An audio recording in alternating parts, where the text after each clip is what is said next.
비가 많이 오고 있습니다. 이 비로 인해서 또다시 피해보는 그런 백성들이 없도록 기도하게 됩니다. 함께 같은 마음으로 기도해 주셨으면 좋겠습니다.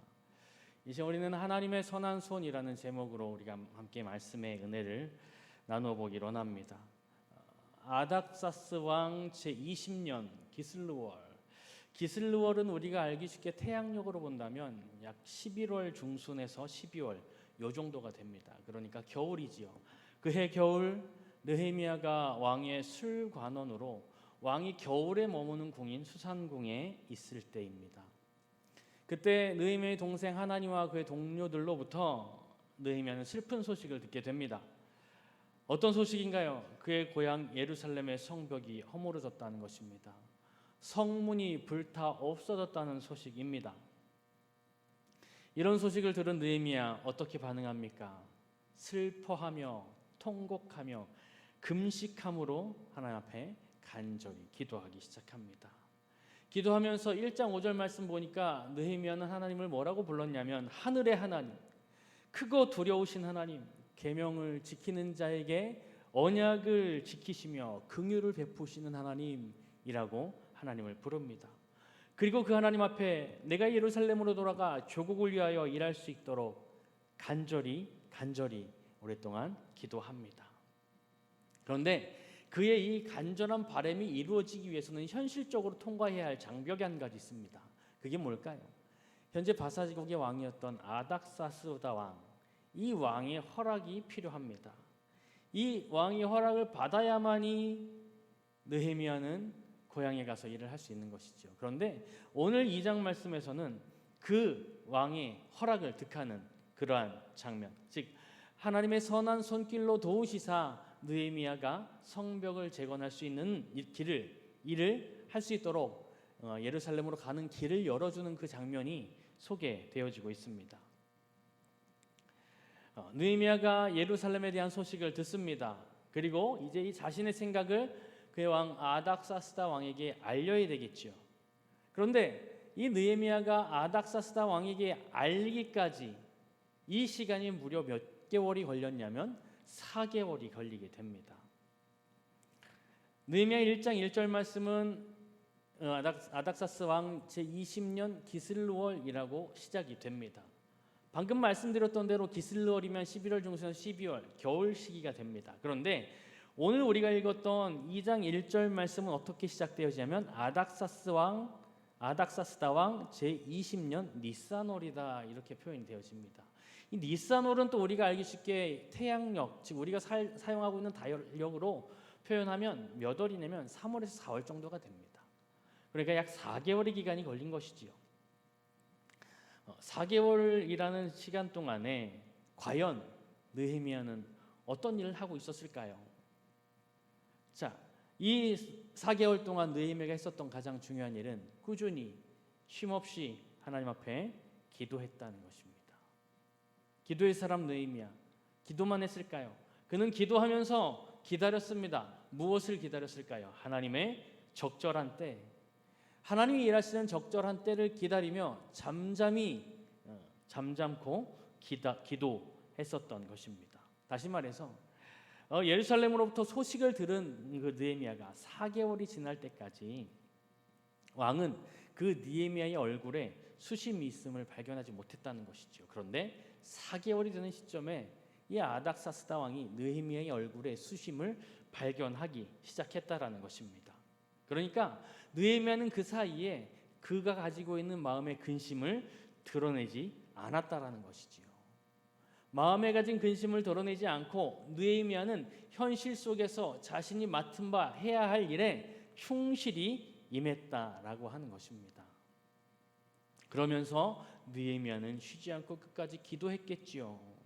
그러면서 하나님의 인도하시는 그 시기, 하나님의 인도하시는 때를 기다렸다라는 것을 말해주고 있습니다. 그런데 여기서 우리가 한 가지 주목해야 할 부분이 있습니다.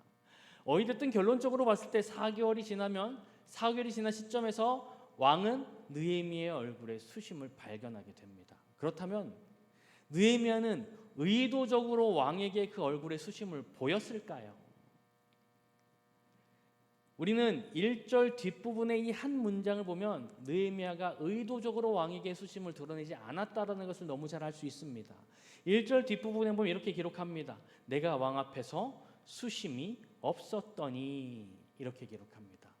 평상시에 그러니까 느헤미야는 왕 앞에서 수심을, 그러니까 근심이 가득한 표정을 보이지 않았다라는 것입니다. 임무에 충실한 사람입니다. 늘 왕 앞에서 밝은 표정으로 업무에, 즉 임무에 충실했던 사람입니다. 느헤미야라는 사람의 신분은 어떤 신분입니까? 느헤미야는 신분만 놓고 본다면 노예 3세대입니다. 노예의 신분이라는 것이죠.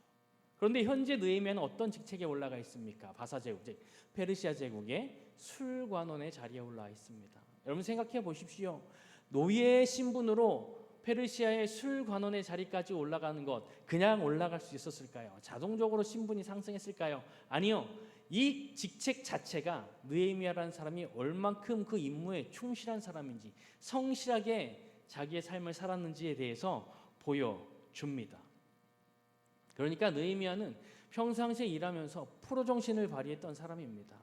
아마추어처럼 막 자신의 감정을 드러내지 않았던 사람인 것이지요. 그런데 그럼에도 불구하고 느헤미야는 끊임없이 예루살렘을 위해서 기도했겠지요. 마음 한쪽 구석에는 그 예루살렘에 대한 아픔이 있었겠지요. 그러다 보니까 잠도 제대로 자지 못했을 것입니다. 제대로 먹지도 못했을 것입니다. 그러면서 잠깐 그 느헤미야 얼굴 가운데 수심이 비춰졌을 것입니다. 그런데 왕은 그 느헤미야의 얼굴에 잠깐 비추어지는 그 수심을 발견하게 된 것입니다. 이렇게 느헤미야는 사람들 앞에서 자기의 고민을 나타낸 사람이 아닙니다. 오직 자기가 가진 고민, 그 문제는 하나님 아버지 앞에만 가지고 갔던 사람입니다. 하나님 아버지 앞에 끊임없이 쉬지 않고 기도했던 사람이 바로 느헤미야입니다. 그리고 그는 하나님이 응답하실 때까지, 하나님이 정하신 그때가 올 때까지 잠잠히 기다렸던 사람이 바로 느헤미야입니다. 우리는 이러한 느헤미야 그 모습 속에서 우리가 기도하는 믿음도 중요하지만 기도했다 그래서 바로 응답을 갈구하는 그러한 모습보다는 하나님의 정하신 때, 적절한 때를 기다리는 그러한 믿음 또한 참으로 중요하다는 것을 오늘 우리는 배우게 됩니다. 시편 46편 10절 말씀 이렇게 말씀하십니다. 너희는 가만히 있어 내가 하나님 됨을 알지어다. 조급해하지 말라는 것이지요. 좀 기다려라, 가만히 좀 기다려 보아라 라고 말씀해 주시는 것입니다. 우리가 기도하고 이 응답을 기다리는 그 시간, 우리에게는 굉장히 조마조마하고 굉장히 긴장이 되며 아주 힘든 시간입니다. 오늘 기도했으면 바로 내일 응답이 됐으면 좋겠습니다. 그럼 얼마나 좋을까요? 그런데 결코 우리의 기도는 그렇게 응답되지 않더라고요. 오늘 기도했으면 이 기도에 대한 응답이 언제 올지 아무도 모릅니다. 우리는 하염없이 기다리게 됩니다. 그런데 여러분, 우리가 기억해야 할 것은 그 시간조차도 하나님은 우리의 기도를 들으시고 계속해서 일하고 계신다는 것 기억해야 합니다. 하나님은 그 시간 동안에도 계속 일하고 계시는데 어떤 일을 하실까요? 하나님, 우리가 기도하는 그 순간부터 계속해서 어떤 일을 하시냐면, 첫 번째 사람을 준비시키십니다. 그리고 두 번째 환경을 준비시키십니다. 사람을 준비시키신다, 무슨 말일까요? 나의 기도를 들어줄, 나의 기도를 응답할 대상을 준비시키신단 말일까요? 물론 그럴 수도 있습니다. 그러나 그거보다 더 우리에게 필요한 건 바로 뭐냐면, 사람을 준비시킨다는 의미는 나를 준비시킨다는 것입니다. 내가 그 하나님의 기도 응답을 받았을 때 그것을 내 것으로 먹는 것이 아니라 오로지 하나님 아버지의 영광입니다. 하나님이 하셨습니다. 이렇게 고백할 수 있는 믿음의 그릇을 나를 통하여 준비시키신다는 말씀이시지요. 그렇게 사람을 준비시키시고, 즉 나를 준비시키시며, 또 한 가지 하나님은 동시에 환경을 준비시키십니다. 사무엘하 3장 1절 말씀에 보면 다윗이 기름 부음 받는 장면이 나옵니다. 다윗이 왕으로서 기름 부음 받습니다. 그리고 하나님은 그 다윗을 향하여 뭐라고 말씀하십니까? 다윗은 점점 강하여 가고 사울의 집은 점점 약하여 가니라. 무슨 말일까요? 이제 이 시간 이후부터 다윗의 가문을 왕위로 올리시기 위한 하나님의 차근차근한 한 단계 한 단계 준비의 과정들, 환경을 준비시키시는 그 하나님의 모습들을 우리는 볼 수 있습니다. 느헤미야는 바로 그런 하나님을 믿고 있었습니다. 환경의 문, 사람의 문을 활짝 열어주실 그때까지 느헤미야는 잠잠히 기다렸다라는 것이지요. 우리는 그 느헤미야의 지혜로움을 닮아가야 할 것입니다. 또 느헤미야는 그 4개월 기간 동안에, 그렇다면 기도하는 그 4개월 동안에 그냥 잠잠히 아무 일 하지 않고 모든 걸 다 내려놓고 잠잠히 기다리기만 했을까요? 오늘 본문의 말씀을 잘 보니까 느헤미야는 그냥 단순히 기다리지만은 않았던 것 같습니다. 느헤미야는 하나님이 언젠가는 나는 모를 때이지만 하나님의 정한 때에 이 문을 활짝 열어주실 것이라고 하는 믿음이 있었기 때문에, 그럼 그때 하나님께서 문을 활짝 열어주셨을 때 나는 곧바로 나를 던져서 일할 수 있는 만반의 준비를 철저하게 하고 있었다라는 것을 우리는 본문을 통해서 볼 수 있습니다. 그러한 내용이 바로 2절에서부터 시작이 되어집니다. 2절 이후부터는 이제 드디어 4개월 동안 기도했던 그 기도 응답의 문이 열려지기 시작합니다. 하나님의 정한 때가 드디어 돌아왔습니다. 2장 2절 말씀 보니까 왕이 내게 이르시되 내가 병이 없거늘 어찌하여 얼굴에 수심이 있느냐 이는 필연 내 마음에 근심이 있음이로다 하더라. 그때에 내가 크게 두려워하여. 왕이 드디어 느헤미야의 얼굴을 보았습니다. 느헤미야의 표정을 보았습니다. 그리고 캐치했죠. 분명히 저에게 무슨 일이 있다. 그때 왕이 느헤미야에게 묻습니다. 신하여 무슨 일이 있나? 어찌하여 얼굴에 수색이 있느냐? 이렇게 물어옵니다. 그때 느헤미야의 반응 어떻습니까? 크게 두려워하여. 크게 두려워합니다. 왜 느헤미야가 두려워했을까요? 이 두려워하게 된 배경은 옛날 바사 제국의 그 궁중의 관습, 분위기를 파악해 보면 됩니다.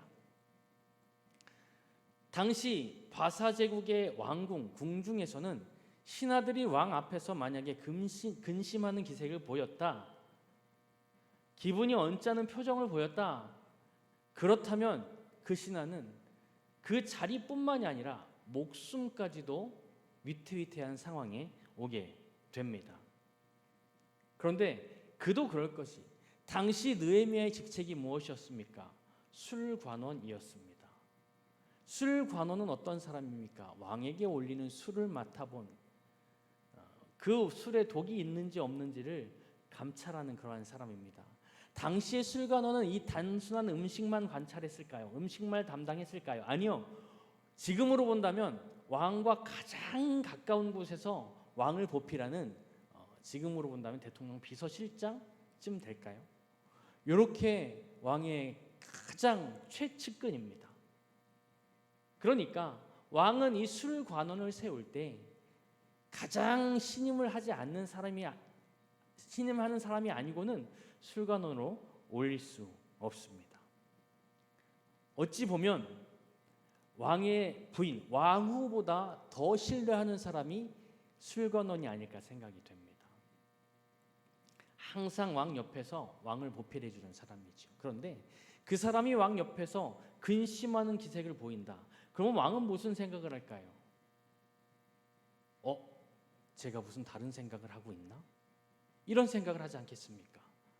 그랬을 때 왕은 그 술관원을 그 자리에서 목을 쳐도 어느 누구도 너무하다라고 이야기할 수 없는 그러한 상황입니다. 그러니까 왕이 술관원이었던 느헤미야에게 어찌하여 내 얼굴에 수색이 있느냐라고 표현한다라는 것은 그 느헤미야의 목이 지금 당장 떨어져도 아무런 문제가 없을 만큼 두려운 상황이 되는 것입니다.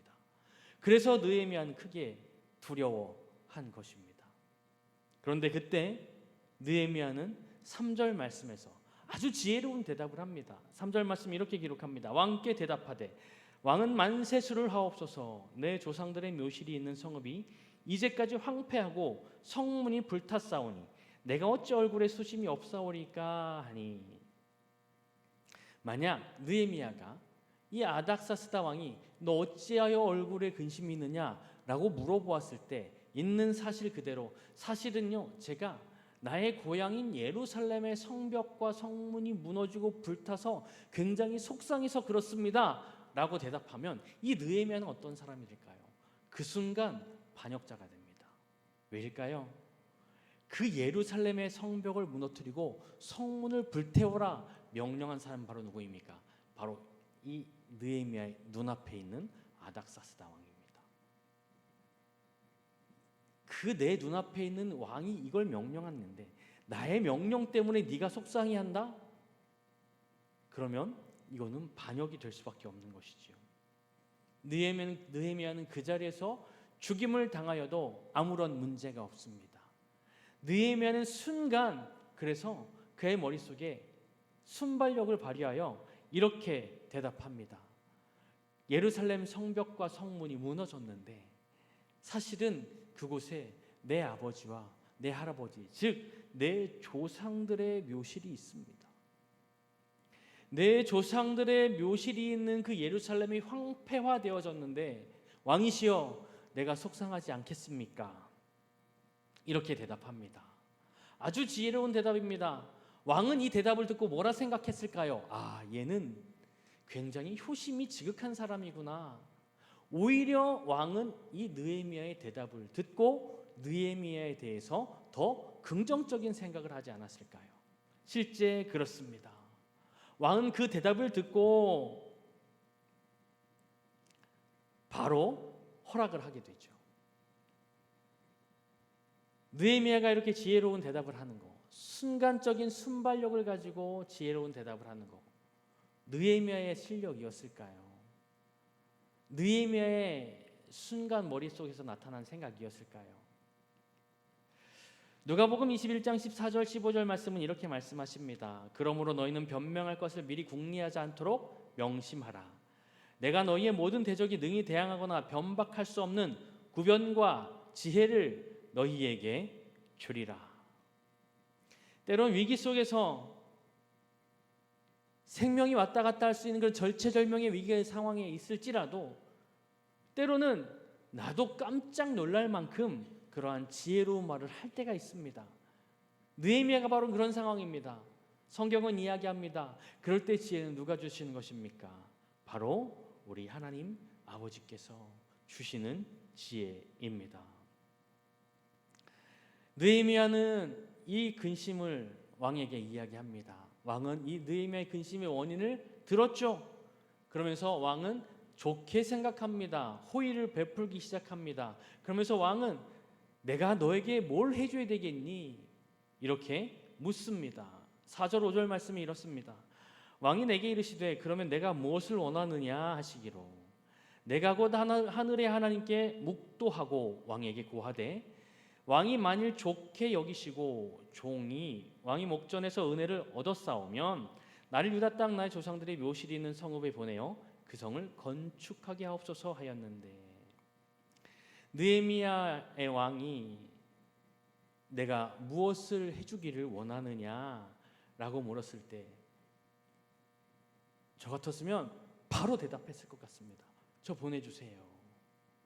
뭐 0.5초의 지체도 없이 대답하지 않았을까요? 간절히 원하는 것이 그거니까. 그런데 오늘 본문 말씀에 보니까 4절 말씀에 보니까 느헤미야는 어떻게 반응했냐면 한 박자 쉽니다. 어떻게 쉬었냐면 하늘의 하나님께 묵도하고. 왜 느헤미야는 바로 대답할 수 있지만 한 박자 쉬었을까요? 그 한 박자 쉬는 동안에 무엇을 했습니까? 하늘의 하나님께 묵도했다 기록합니다.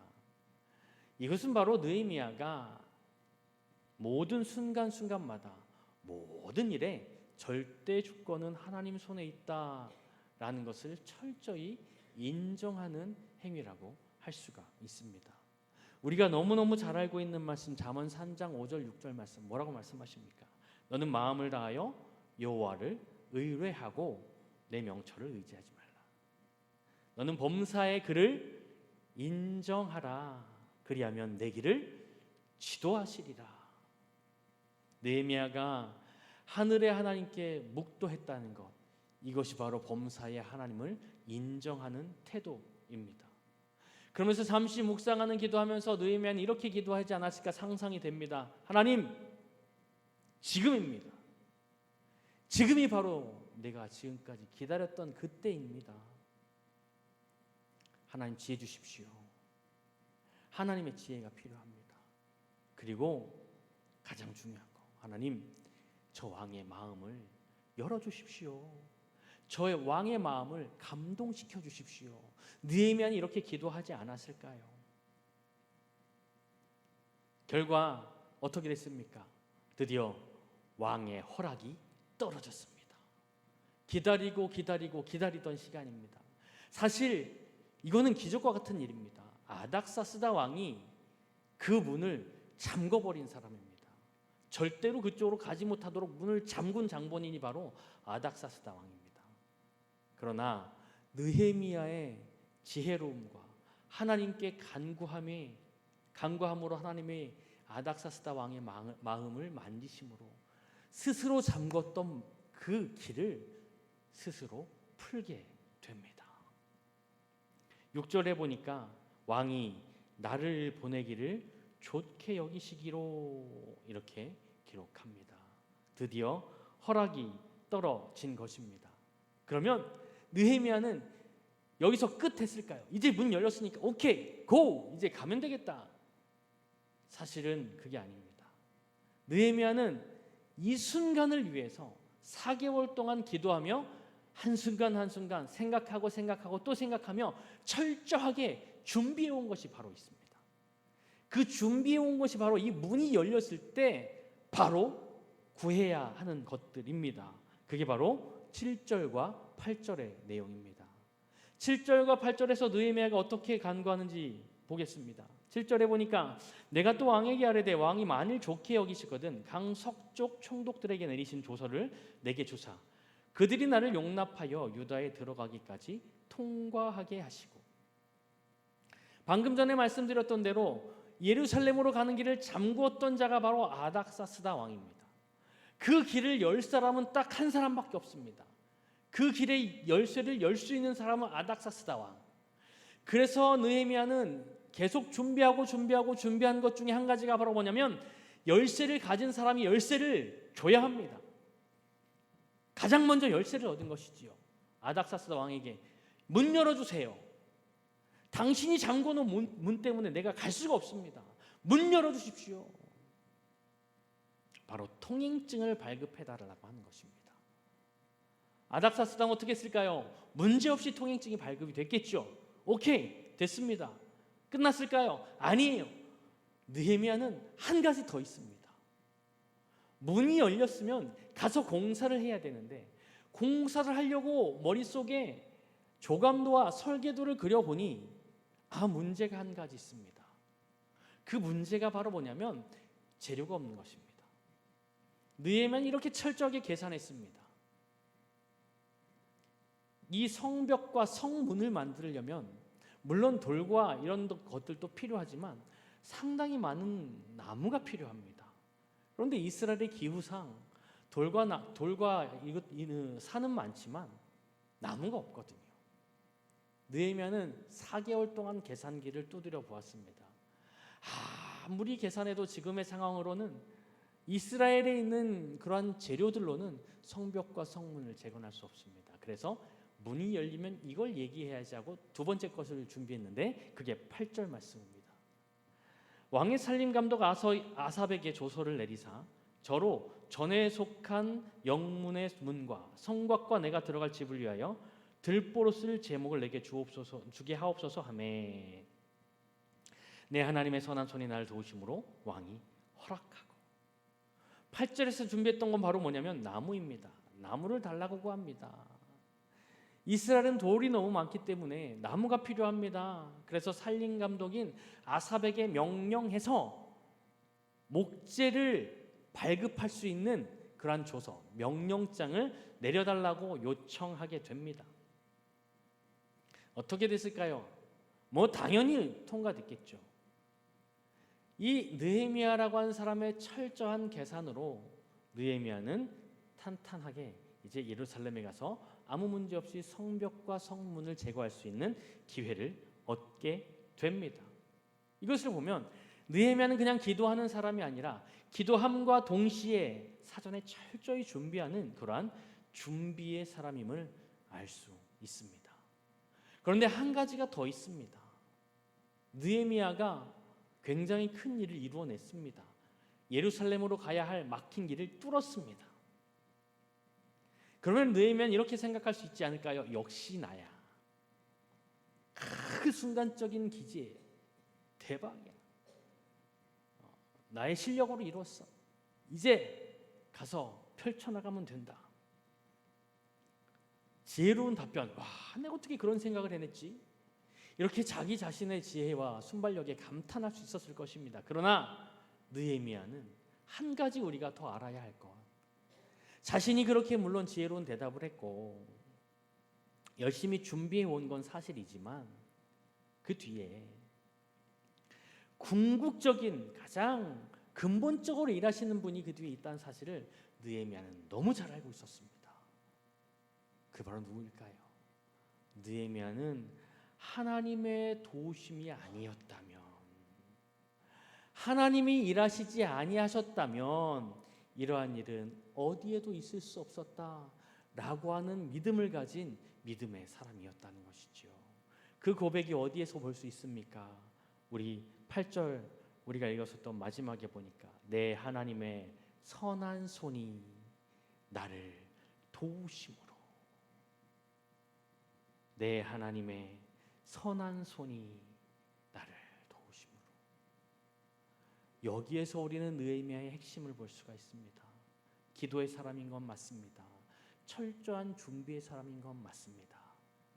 그래, 이거보다 더 중요한 거, 느헤미야는 믿음의 사람이었습니다. 하나님이 도와주셔야만이 모든 일은 가능하다 라는 그러한 믿음이 느헤미야 안에는 확고히 있었다라는 것이죠. 그리고 한 가지 더 있습니다. 고대 역사가들의 기록을 뒤져보니까 아닥사스다 왕에 대한 기록을 볼 수가 있습니다.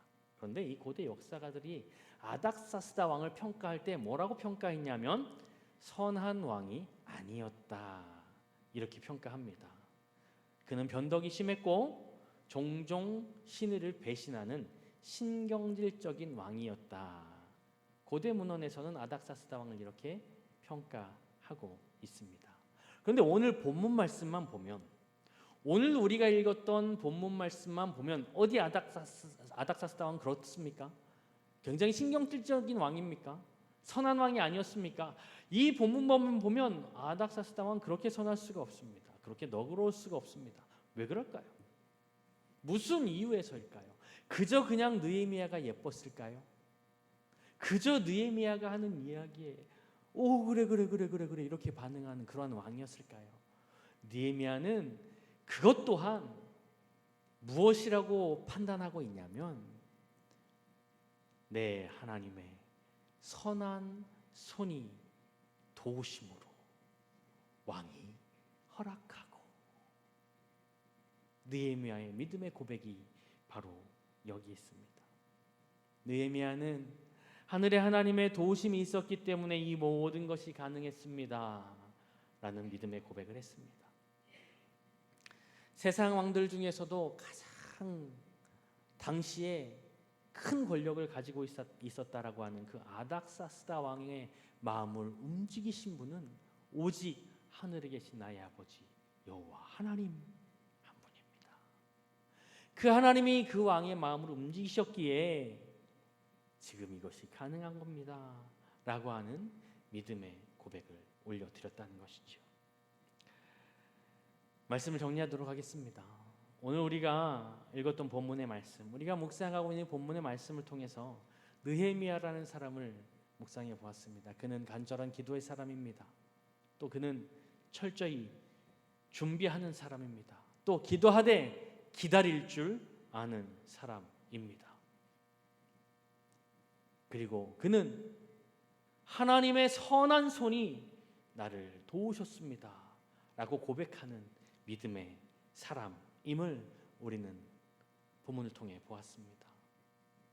주 안에서 사랑하는 광성의 모든 가족 여러분들, 우리 삶의 현장 속에서도 이와 같은 위기의 상황들을 얼마나 많이 접하게 됩니까? 지금 당장 기도해서 지금 당장 기도의 응답이 떨어졌으면 좋겠는데 라고 하는 그러한 상황들을 얼마나 많이 접하게 됩니까? 그런데 오늘 우리는 이 말씀 속에서 느헤미야라고 하는 사람을 묵상하며 어떠한 상황 속에서도 한 박자 멈추고 한 박자 쉬어가야 한다는 것을 우리는 배우게 됩니다. 매 순간 우리는 간절히 기도해야 되겠죠.